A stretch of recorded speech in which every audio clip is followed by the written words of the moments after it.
I try to come here every year at the conference. Super exciting. Also today, yesterday, I think I've seen a lot of things, right? I've seen a lot of things, exciting new technologies, but I think for me it's always like key, like what I learn from the others, right? What I learn, I always get very excited. I get a lot of energy out of hearing the challenges that others have as well, right?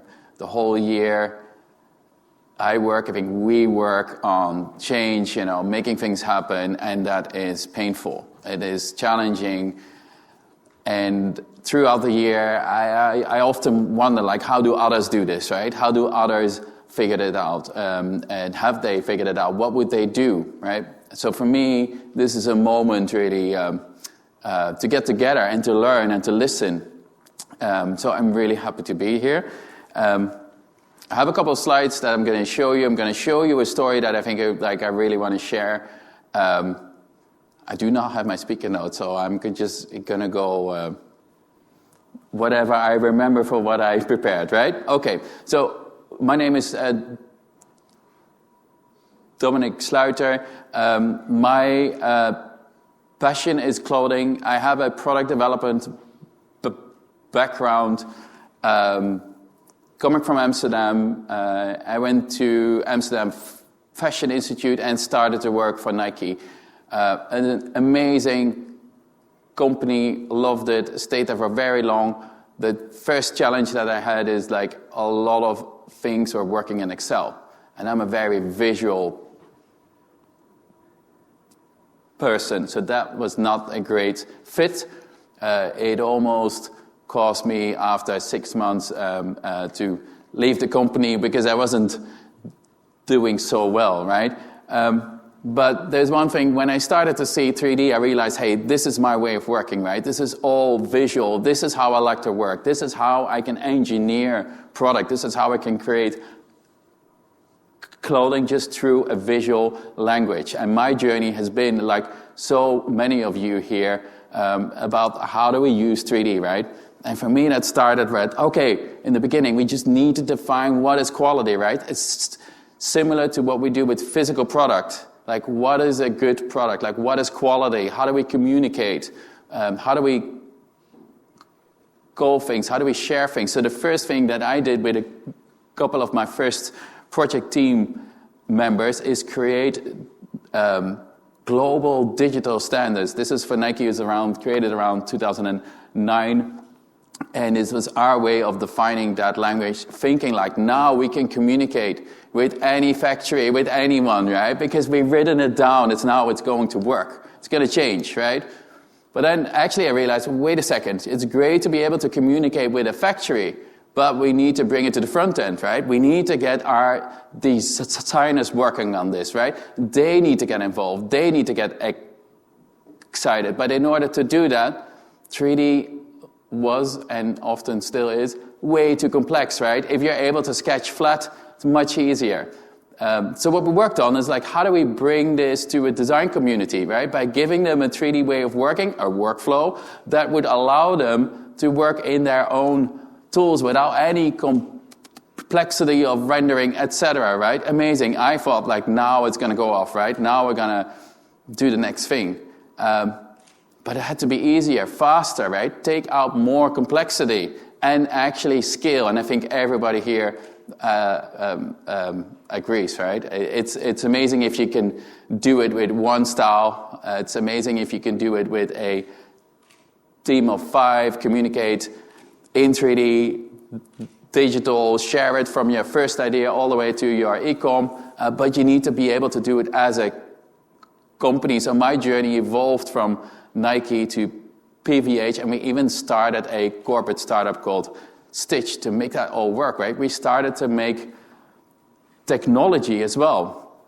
So going through that whole journey, I'm now at the stage where I'm thinking, like, wait a second, right? We need to be able to share it. So I'm even, like a step further or different again, right? I'm thinking like, oh, it's great to have technology, to have standards, to have an easy workflow, but how do we make it accessible for everybody? Because if you're just on an island, well, a whole journey, right? And I'm sure a lot of you recognize some elements of all of it. So I'm definitely, one of you. But what I was thinking, like, what I was reflecting on is like, we can have amazing technology. I think AI is going to do really good for us, like make our lives a lot easier.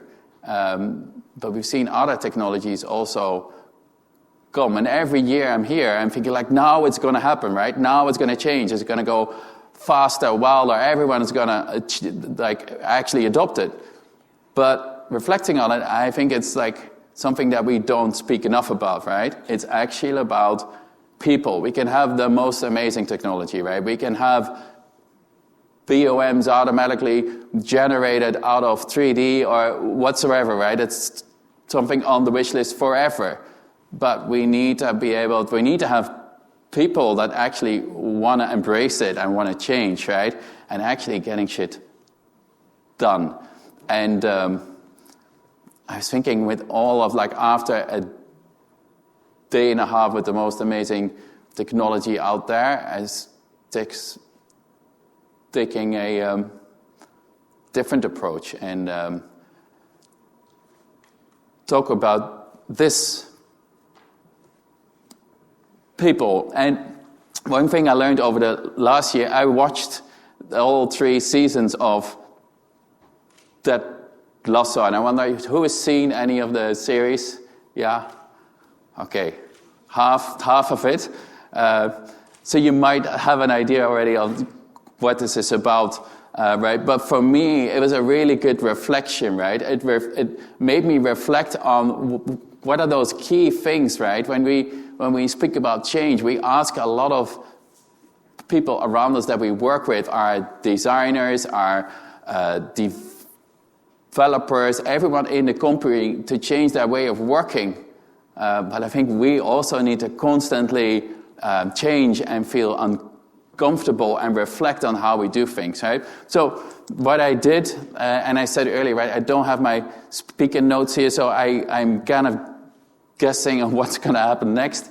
But I believe, what I want to do is I want to take some of the what I found key moments out of the series and reflect on them and see how this actually connects to what we do every day, right?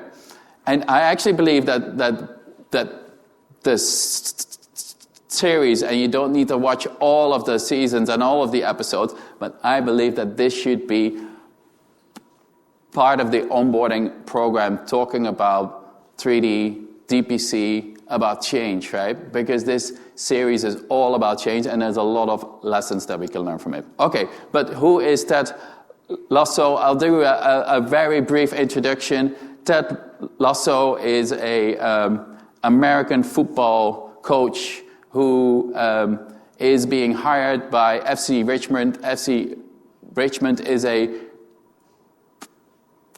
Premier League team in Britain with no coach, and they are taking a bit of a gamble by hiring him.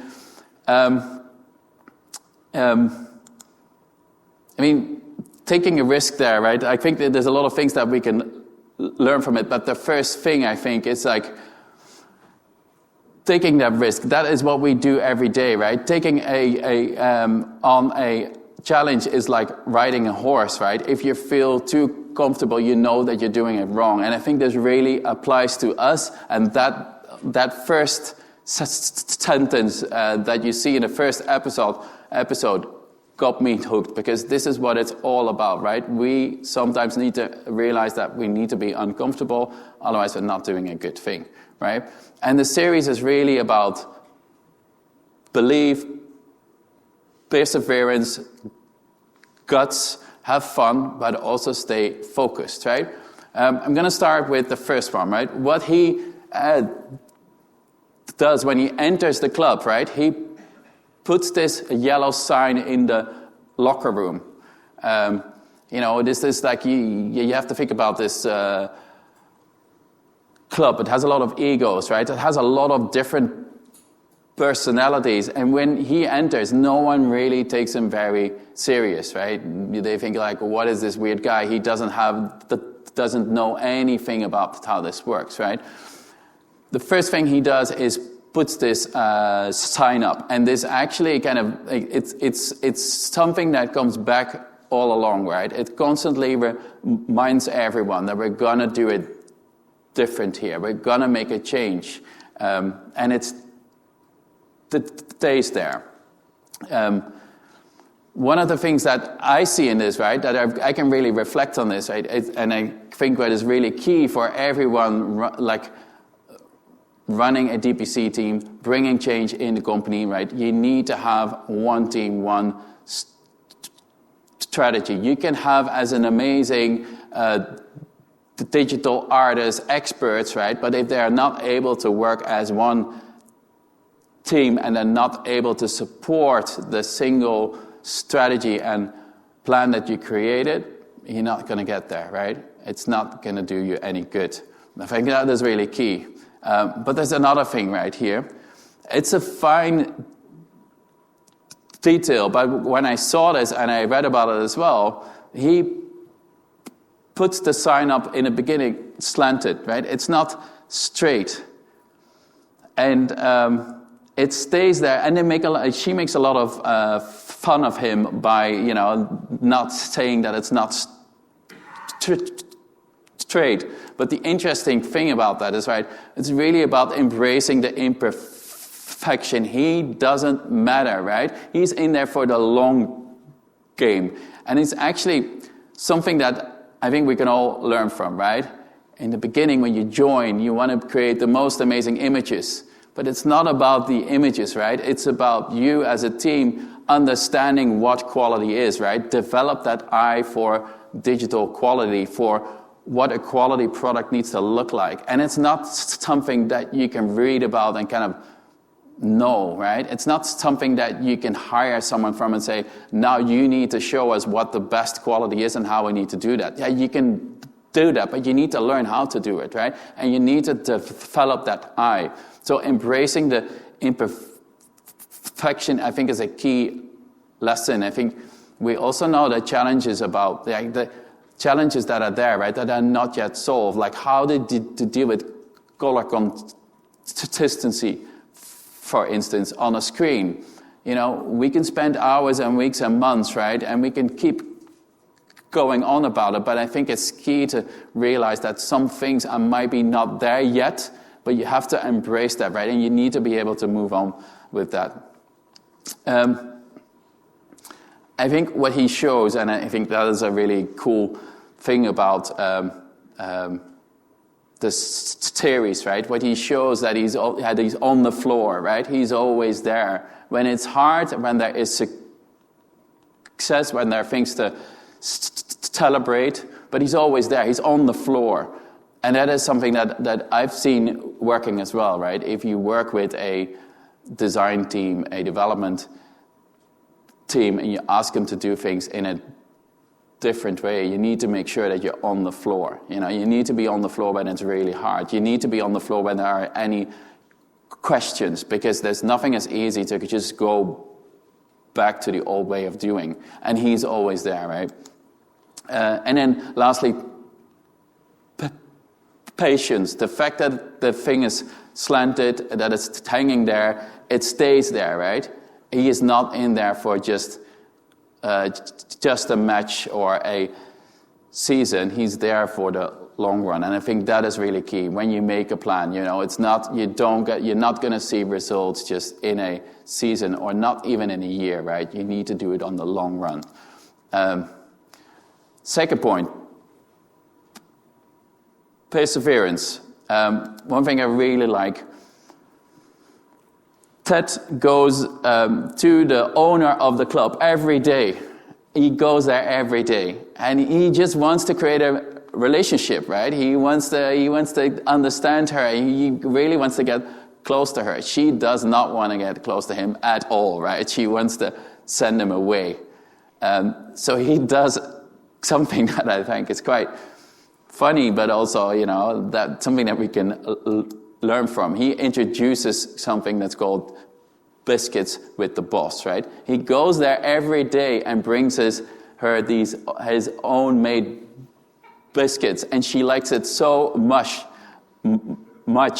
that she cannot resist him not coming back every day. So at the end of the day, he's able to go there every day to have a chat, right? I think that is such a good example of what we also do, right? You want to give something that has true value, that even though the people that don't want to change, and I think none of us really want change, right, every day. It's like, it's hard. You need to learn new things, but there needs to be a sweet, right? There needs to be something that you really like. And for me, this is such a good example, right? And that says, like, invest in relationships, right? And it's not overnight, right? You need to keep doing that. You need to keep doing it and don't give up. And the last thing that applies to me, I think also to a lot of other people, be light. I can get very serious about my work and the thing I do because I just really like it. That doesn't always help.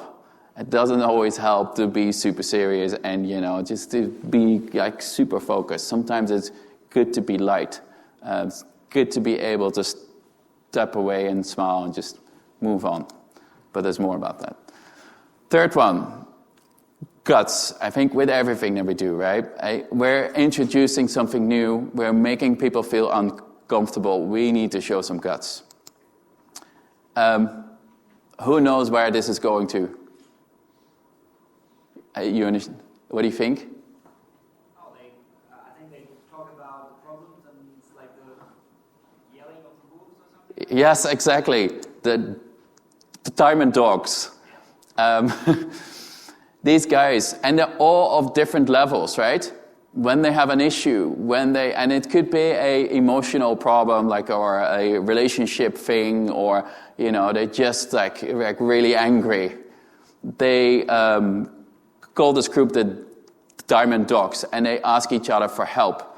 And it's really good to see because it shows how, it doesn't matter who you are, what level you are, right? It's okay to ask for help. It's okay to be vulnerable. And I think that's a lesson that we need to keep very close in the work that we do, right? Because we need to show some guts, right? But that is hard. We're absolutely going to fail. It's going to go wrong. But we're able to say, hey, maybe I messed up. Or let's try something, but I'm not 100% sure if it's going to work. Let's do a small run, right? Let's just try it and learn from it, right? And then move on. But you need to be able to say that. You need to be able to do that. And in order to do that, you need to create a culture where that is okay to do that. And in the series, you really see how that culture is being created. I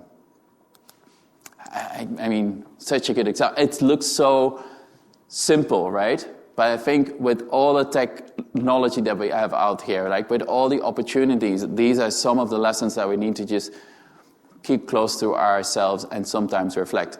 I'm doing a lot of these things wrong, but this helps me to really remind, how can I help myself? Last one, I believe. Stay focused and have fun. I think this is the quote, the lesson that is the easiest to remember. As I said in the beginning, the team has a lot of egos, right? They have They have a couple of star players that don't even get along well with each other. But there are also other guys like him, Sam. Sam is very social, very intelligent player and teammate, but he's not, in the beginning, he's not very much respected by the team. And here, he gets a great lesson. Ted asked him, what's the happiest animal on the earth? Who is the answer? Being goldfish. He is saying that, don't get stuck on these challenges when people try to lift your foot or whatsoever, right? And actually what happens to us a lot, right? We're trying to introduce new things that not everybody likes right away. So we have these issues as well. And it's so easy to get like stuck up on negative feedback, things that go wrong. And therefore, I think we should often say to ourselves, be a goldfish. Don't get distracted by issues, things that happen, people that don't like their render quality, have difficulties with doing everything digital, really want to see or are adamant to seeing a physical sample. Sometimes we just move on. And I think that also connects again to that beginning thing, right? Have a plan, make a plan, and stay focused. There are always going to be new things on the way, even new technologies. And sometimes it just helps to say, we're going to stick to the plan. Let's write it out for another year and see what actually happens. If you keep changing constantly, you're not creating that one focus. And that brings me to the sign again. I think we're almost out of time, but believe. I think sometimes it's just really good to kind of look at, we say always like, look at other industries, right? I think this is also another industry, another area where we can really learn from. I think we all know how it feels, right, to be working in a great team, and that's a feeling that you need to be able to kind of capture once in a while, right? That feeling that if you work in a great team, you can do things that you would never be able to do alone. And I think that is the message of this series as well. And I'm sure, I only took out these 4, but I'm sure you guys, if you've watched it or if you will, there is a lot more that you can learn from this. But these are the ones that I took out. Thank you.